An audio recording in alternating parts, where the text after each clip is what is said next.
ધર્મ જ નહીં મહાધર્મ અને હિન્દુમાં પીર થઈને પૂજાણા ભગવાન રામદેવજી મહારાજ, જેનો પાઠ પુરાય, જેનો જ્યોતનો ધણી છે મારો રામદેવજી મહારાજો.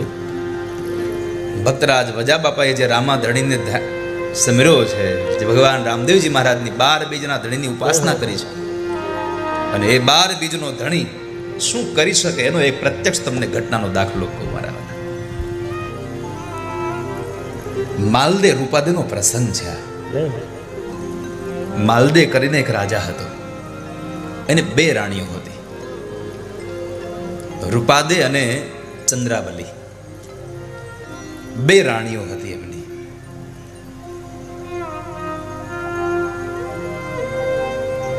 ચંદ્રાવલી મોટી છે અને રૂપાદે નાના છે.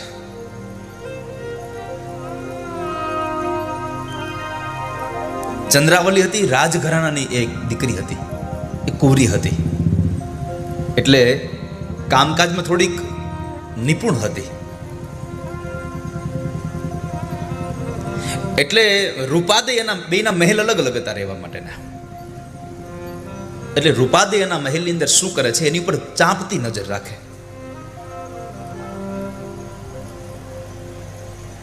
એક વખતના સમયે સવારની અંદર રૂપાદે પોતાના મહેલના ઝરૂખામાં બેઠા છે,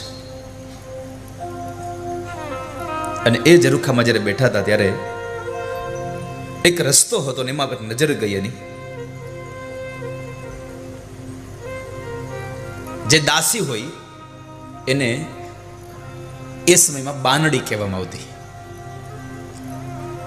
રાણી સાહેબાની બાનડી હતી એ, અને એ બાનડી પાણી ભરવા ગયેલી, પાણીના માટલા માથે લઈ અને આવે છે.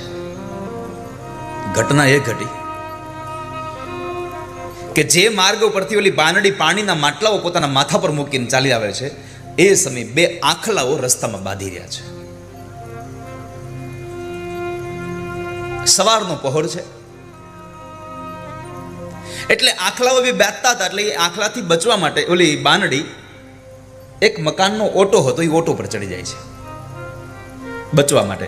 પણ થયું એવું કે ઓલા મલ કુસ્તીનું જેમ યુદ્ધ થતું હોય એમ પેલા 2 આંખલા બાંધતા બાંધતા પેલી બાનડી પાસે જે જગ્યાએ ઊભી હતી ત્યાં ગયા છે.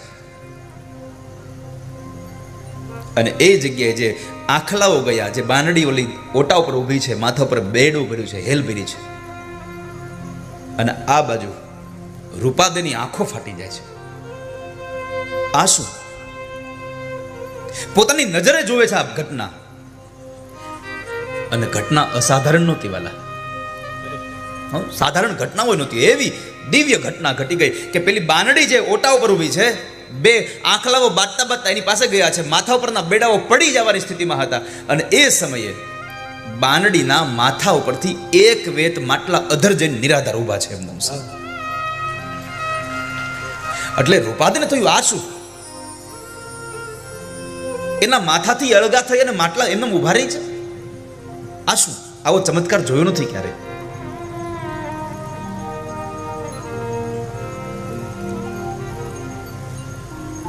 બાનડી આવે છે, બેડું ફરી એના માથા ઉપર આવી ગયું દાસીના.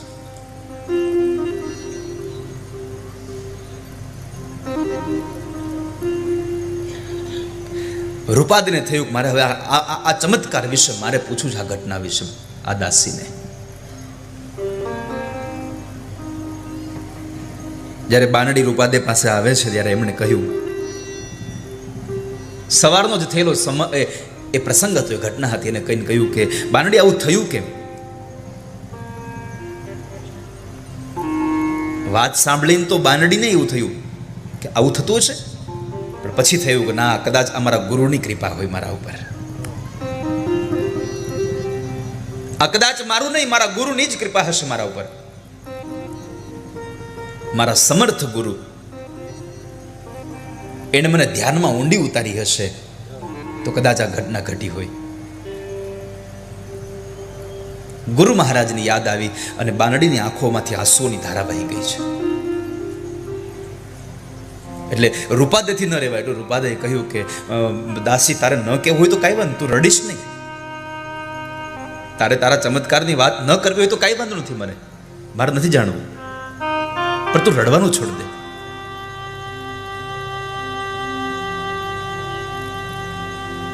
ત્યારે દાસી એમ કહે છે કે બા સાહેબા,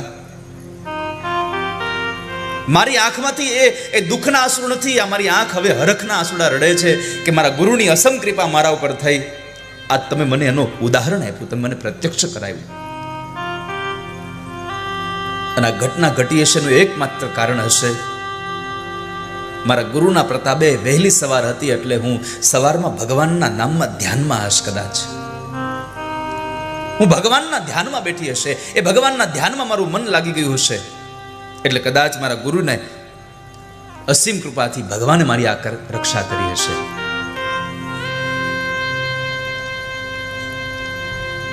મારું ધ્યાન ધર્મમાં હતું, ધર્મમાં હતું એટલું બતાવ્યું. અને એ સમય રૂપાદે કહ્યું કે બાંડી તો એક કામ કરને, આ ધર્મ શું છે મને બતાવ ને, મારે ધર્મ સ્વીકારવો છે. બાંડી કહે છે, અરે રાણી સાહેબા શું કહો છો? બા સાહેબા, આ ધર્મ તમે સ્વીકારી શકશો ધર્મ? આને ધર્મ નથી કહેવાતું, આને મહાધર્મ કહેવાય છે. આને મહાધર્મ તરીકે ઓળખો છો. અને આ ધર્મમાં રાણી સાહેબા નાત જાતનો કોઈ ભેદ ન હોય. અમારે તો ગમે ત્યાં પાઠ પુરાય, જ્યાં જ્યોત જલતી હોય ત્યાં અમારે જવાનું હોય, જ્યાં થતું હોય ત્યાં અમારે જવાનું હોય. બધું છોડીને જઈ શકાય ને તો થાય, પણ હવે તમે બા સાહેબા તમે કઈ રાણીપણું છોડી નહીં શકો આમાં. અરે ક્યારેક તો અમારે ગમે તેની ઘરે પ્રસાદી લેવાનો હોય, તમારથી બનશે? અને રૂપાદે કહ્યું કે તારો ઓલો માટલાનો જે ચમત્કાર જોયો છે ને, પછી મારા મનમાં એક ગાંઠ વળી ગઈ છે કે તું બતાવી ધર્મમાં જે કરવું પડે કરવા હું તૈયાર છું, પણ મને એકવાર આ ધર્મનો મને સ્પર્શ કરાવી દે. તું જે કહે કરવા તૈયાર છું, પણ તું જલ્દી મને હવે આ ધર્મ બતાવ. ધર્મને પાળવા માટે, ધર્મને અધિકાર માટે અધિકારી છે રૂપાદે. પણ છતાં પણ બાનડીએ એક કસોટી કરી છે.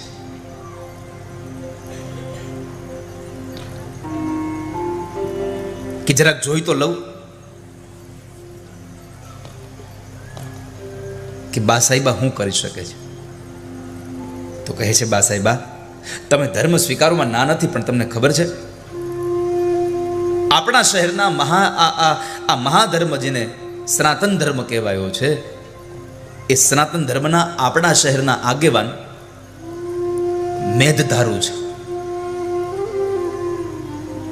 એ મેઘધારુ છે અને જાતે વળી પાછા મેઘવાળ છે, એટલે કે હરિજન હશે.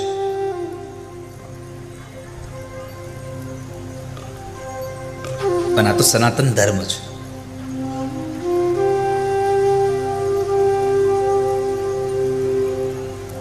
તો એના ઘરે પણ ક્યારેક પાઠ પુરાતો તો ત્યાં જવું પડે, અને એના ઘરે પાઠમાં ભગવાનને પીરસેલો પ્રસાદ આપણે જમવો પડે. એમાં કોઈ પણ સંજોગે બધું જ છોડી અને ત્યાં હાજરી આપવી પડે. એટલે ફરી કહું છું બા સાહેબા, તમે બરાબર વિચાર કરીને નક્કી કરજો હો. પછી તમારા મનમાં હું રાણી છું અને હું એના ઘરનો પ્રસાદ ન લઉં, હું એના ઘરે ન જાઉં, તો એ ન ચાલે. આ તો મહાધર્મ છે.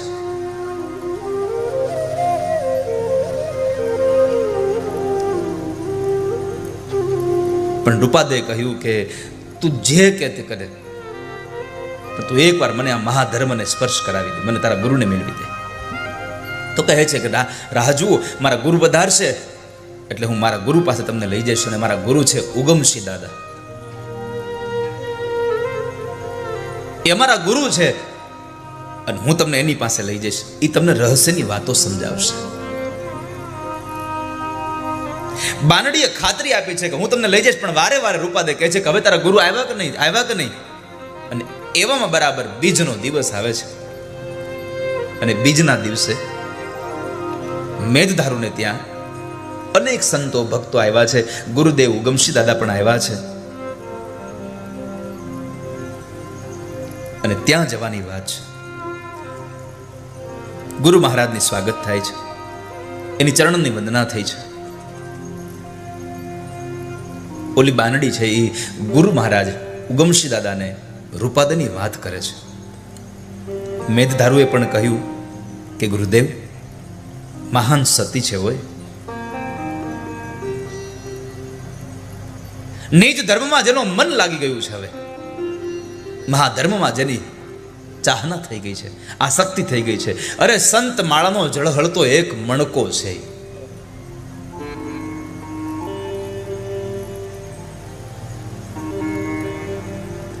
ઉગમસિંહ દાદાએ થોડી વાર વિચાર કર્યો અને પલભરના વિચાર પછી કીધું, એક કામ કરો, આજ રાતના જમેલામાં જઈને બોલાવો. રાત્રે પાઠ પૂરવામાં આવે અને પાઠમાં જે જ્યોત પ્રગટાવવામાં આવે એને જમેલો કહે છે. આ મહાધર્મમાં એને એમાં જ બોલાવો એને.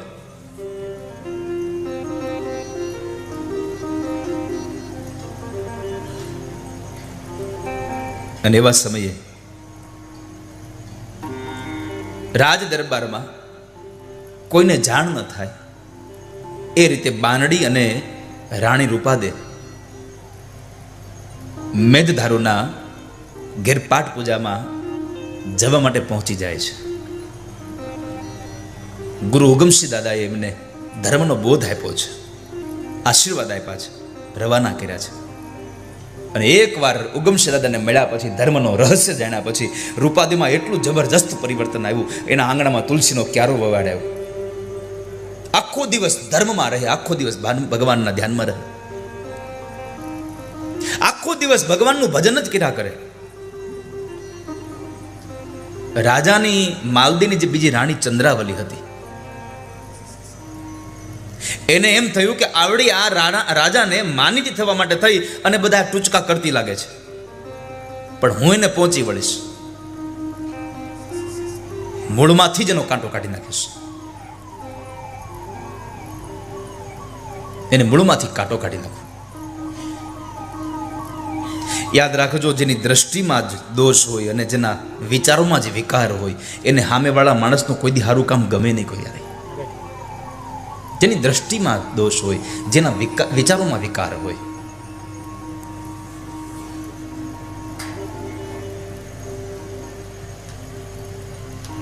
સમય પસાર થાય છે.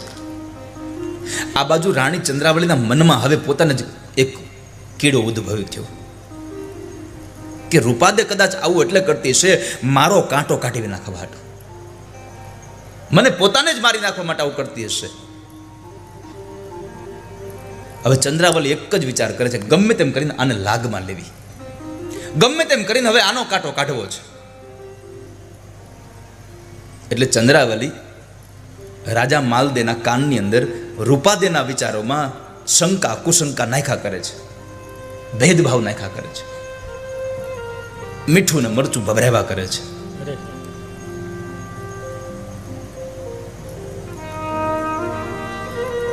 માલદેને કહે છે, ઓલી રૂપાદેના મહેલમાં ઓલા ભૂતિયાઓ બાવાઓ ભગતલાઓ ગમે ત્યારે આવીને બેહી જાય છે, ભજનો ગાય છે, રાગોડા તાણીને ગાય છે, આપણા રાજમહેલમાં ચોકો જમાઈને બેહે છે. અને એ કરતા તમને વિશેષ કહું, ઓલ્યો મેઘધારુ પણ આપણા મહેલમાં આવી અને આપણા મહેલને અબડાવી રહ્યો છે. આપણા મહેલને સાવ ધર્મશાળા બનાવી નાખી છે, આપણા રાજના શોભા નથી દેતું. મહારાજ સાચું કહું, મને તો કંઈક દાળમાં કાળું લાગે છે. આમાં મને દાળમાં કાળું લાગે છે કંઈક. જો મારી વાત માનો તો વહેલામાં વહેલી તકે એના ઉપર અંકુશ મૂકી દેવાની જરૂર છે. કારણ કે એણે હવે લાજ શરમ બધું મૂકીને બધું ચાલુ કર્યું છે. ક્યાંક તમને કાળી ટીલી ન લાગી જાય. એટલે મને તમારી ચિંતા થાય છે. એટલે બીજું કઈ નથી, મને તમારી ચિંતા થાય છે. પછી તો તમારી જેવી ઈચ્છા. માલદેને રૂપાદેના રોજના સમાચાર કાળી માટે મળતા હતા. અને માલદે રૂપાદેને ભોળી રાણી તરીકે એને ઓળખતા હતા કે મારી રૂપાદે ભોળી છે એકદમ. પણ જ્યારથી આ ચંદ્રાવલીએ એના કાનની અંદર ભંભેરણી કરી છે, ત્યારથી જે રૂપાદે જે કઈ કામ કરે એમાં દોષ જ દેખાવાનું ચાલુ થઈ ગયા. જે કામ કરે એમાં દોષ દેખાય, જે કામ કરે એમાં દોષ દેખાય.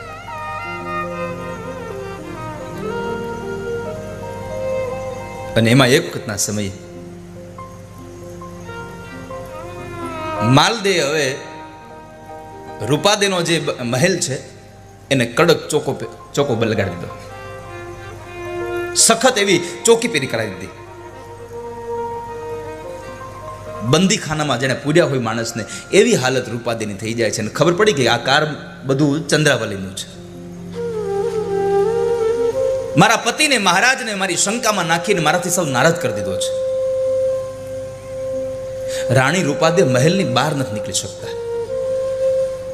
પણ તમે જુઓ, મારી મૂળ વાત એ કેવી છે કે જેને ભગવાનમાં અપાર ભરોસો છે એના માટે ભગવાન શું કરી શકે છે. નકર વિદર્ભની એ કન્યા રૂકમણી ઘરમાં બેઠી બેઠી આમ જાન આવી ગઈ છે, ઉતારે જાન છે. અને એવા સમયે ભગવાનને પત્ર લખે, અને પત્ર લખ્યા સાંભળ્યા પછી ભગવાન એ યથામામ પ્રપદ્યંતેસ્તામ તથૈવ ભજામ્યહમ, ભગવાન નીકળી જાય. અહીંયા પણ એ જ ઘટના છે. એટલે માટે મારે આજે જે વજા બાપાએ ભગવાન રામદેવજી મહારાજની ઉપાસના કરી છે, આ એની કથા છે. આપણને થાય કે આ બધું હાલે છે કેમ? આ મારો રામો પીર હકાવે છે બધું. મારા વાલા, મારો રામાદીપ હાલ છે. એકદમ બંદીખાનામાં પડી હોય એવી હાલત રૂપાદેની થઈ જાય છે. પણ રૂપાદે આખો દિવસ અને રાત ધર્મના એ વિચારોમાં જ, ધ્યાનમાં જ, ધર્મના ધ્યાનમાં, વિચારમાં એ સમયને પસાર કરે. એમાં બરાબર એક સમય આવી પહોંચ્યો કે અષાઢી બીજના દિવસે મેઘધારુના ઘરે 12 બીજના ધડીનો પાઠ પૂરવાનો, જમેલો કરવાનો હતો. અને એ સમયે ગુરુદેવ ઉગમસિંહ દાદા પણ આવવાના હતા. અને બધાને વાયક મોકલાય છે, બધાને વાયક દેવાય છે. હવે રૂપાદેના અંદર કોઈ ચકલું ન ફરકી શકે એવો ચોકી પહેરો, હવે અંદર કોઈ જઈ ન શકે. એટલે એ સમયે ઓલા મેઘદારો એ ભગવા કપડાને પહેરી અને બજારમાં નીકળે છે. અને બજારમાં નીકળી અને ગીત ગાતા ગાતા રૂપાદેને આમંત્રણ આપે છે, રૂપાદેને વાયક મોકલે છે. વાયક આવ્યા રે ગુરુજીના દેશના, રૂપા રાણી જમલે પધારો. આજ ગુરુજીના દેશનો વાયક આવ્યો છે. એ રૂપાદે રાણી, તમે જમલે પધારજો.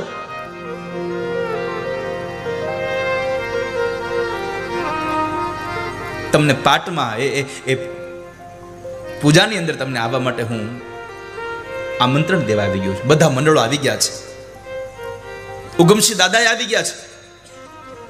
આ બાજુ રાણી રૂપાદે મેઘ ધારુનો જ્યારે શબ્દ સાંભળ્યો કે ગુરુદેવ ઉગમસિંહ દાદા આવ્યા છે, બધી સંત ભજનની મંડળી આવી ગઈ છે, ભક્તરાજો આવી ગયા છે, અને હવે કરું શું? મારે તો કડક ચોકી પહેરો છે. હું આ ચોકી પહેરમાંથી નીકળું કઈ રીતે? મારે જાવું કેમ અહીંયાથી? ધીમે ધીમે સમય પસાર થવા લાગ્યો. સાંજ પડી, સાંજનો સમય પસાર થઈને રાત્રિનો સમય ચાલુ થઈ ગયો હોય તો. અને આ બાજુ રૂપાદેની મૂંઝવણ વધતી જાય છે. શરીર અહીંયા મહેલમાં છે અને આત્મા મેઘધારુના ઘરે પહોંચી ગયો છે. ગુરુદેવ ઉગમસિંહ દાદાના ચરણોમાં પહોંચી ગયો છે, ભક્તોની મંડળીમાં પહોંચી ગયો છે કે ત્યાં શું લોકો ભજન કરતા હશે.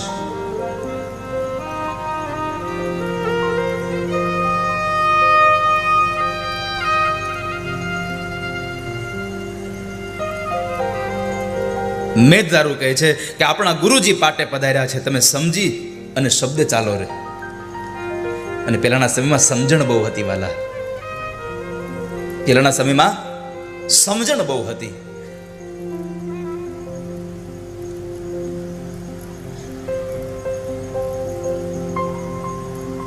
રા રાખીને વાત કરજો, બસ આટલા શબ્દોમાં બધું આવી ગયું.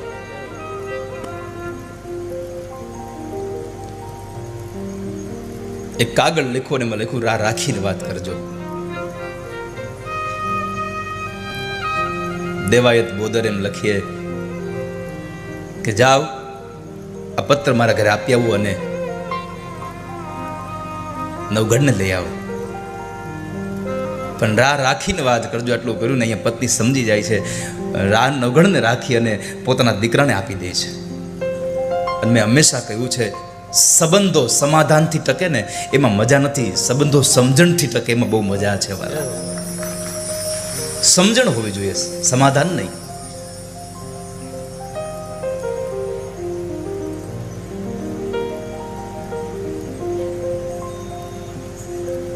આ બાજુ મેઘધારુએ કહ્યું કે તમે પધારજો. આ બાજુ રૂપાદેના મોઢામાંથી અવાજ નીકળ્યો, હું કેમ આવું ગુરુ મારા દેવંચી,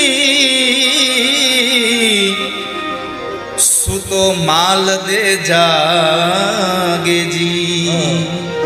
મારો માલદેજી જાગે છે, હું કેમ આવું? અને મને તો બંદીખાનામાં નાખી દીધું, કેમ આવીશ? આ બાજુ મેઘધારુના ઘરે અલખનો પાઠ પુરાઈ ગયો છે, જ્યોતું પ્રગટી ગઈ છે, અને એટલા લોકો આવી બધા ગત ગંગામાં સ્નાન કરી રહ્યા છે. ગત ગંગામાં સ્નાન કરી રહ્યા છે. આ બાજુ રાજમહેલમાં બેઠી બેઠી રૂપાદે ગુરુ મહારાજનું ધ્યાન કરે છે, અને પછી નક્કી કર્યું લાવ ગમે તેમ કરીને જાવું તો છે. અને પોતાના ઓરડાની અંદર ગયા છે, અને પોતાના ઓરડાની અંદરથી એને 1.25 લાખ રૂપિયાની ઓઢણી કાઢીને માથે ઓઢણી ઓઢી છે. નાકની અંદર 1 કરોડ રૂપિયાનો હીરો પહેર્યો છે, એને નથડી પહેરી, હાથમાં કંગન પહેર્યા, 16 શણગાર સજ્યો, અને થાળ ભર્યો સજ મોતીડેથી, હાચા મોતીનો થાળ ભર્યો ભગવાન રામદેવજી મહારાજના પાઠને વધાવવા માટે. માથે વસ્ત્રને ઢાંકી દીધું, રેશમી કપડાને ઢાંક્યું છે, અને ચાલતા થાય એટલું નહીં, મોજડી પહેરી રે મોતીડે મઢી, પગલા જા કમજોડ થાય રે. મોતીડેથી મઢેલી એ મોજડીઓને પગમાં નાખી અને હાલતા થાય છે. પટારામાંથી 1.25 લાખની ઓઢણી કાઢીને કપાળમાં ટીલડી લગાવી, હાચા મોતીનો થાળ ભર્યો, પગમાં મોજડી પહેરી અને ચાલતા થાય છે. અને આખી દુનિયાની જેને નિંદ્રા ભેગી કરી અને એના શહેરના લોકોને ઓઢાડી દીધી હોય, પણ જ્યારે આમ ચાલતા થયા ને તો એક ચમત્કાર થયો છે. ચમત્કાર એ થયો કે રાણી રૂપાદે ચાલતા થયા, અને એ સમયે રાણી રૂપાદેના પથારાની અંદર એનો પલંગ છે, એ પલંગની અંદર 5 ફૂટનો વાસુકી નાગ આવીને આમ સૂતો છે, જાણે રૂપાદે સૂતી હોય. આંખમાંથી દડ દડ અશ્રુની ધારા થઈ ગઈ કે મારો ઠાકોરજી મારી વારે આવ્યો છે, મારો હરિ મારી વારે આવ્યો છે. પ્રણામ કર્યા છે, અને પોતાને ઓઢવાની જે ચાદર હતી એ વાસુકી નાગને ઓઢાડી દે છે. વાસુકી નાગને ઓઢાડી દે છે, અને રૂપાદેના મનમાં એક જ વિચાર આવ્યો કે વાસુકી નાગ મારા પલંગની રક્ષા નહીં, મારી રક્ષા કરવા માટે આવ્યો છે. કારણ કે હું અહીંયાથી જાઉં અને કદાચ મારી પાછળથી કોઈ કાવતરું કરી અને ન કરવાનું કાવતરું કરીને માલદેના મનની અંદર શંકા નાખે તો માલદે મને મારી નાખે, મને કાપી નાખે.